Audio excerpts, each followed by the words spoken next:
listen to multiple podcasts every single day, and here are the ones that I cannot stop thinking about from this month. I don't listen to a lot of Acquired episodes. This Trader Joe's episode is so interesting to me, hearing about Trader Joe's secrets and how they came to be, and how they really don't do any marketing, how they treat their staff, where all of those things came from, has been really interesting to learn.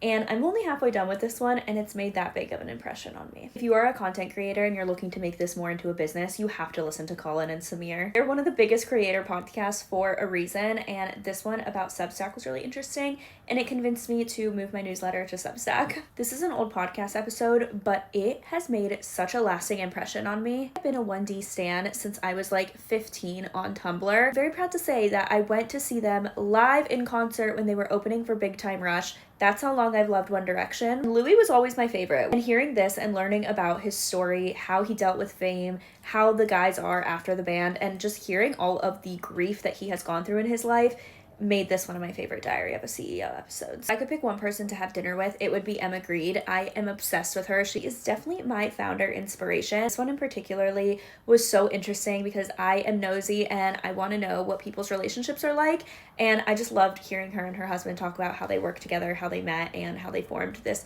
really beautiful relationship, and how they both are powerhouses in their own right and building something together. I love Social Currency with Sammy Cohen. It's one of my favorite podcasts, but she was actually on the Super Women podcast with Rebecca Minkoff, talking all about how she launched her podcast and became a creator. Just hearing how Sammy was able to pave the way in the podcasting industry, even though it is saturated, was super inspiring. So, like those recommendations, I also have a podcast, and this is one of my favorite episodes because I think it's a good overview of just entrepreneurship and the lessons that I've learned in general, so definitely check it out. Comment your favorite podcast because I am always looking for recommendations.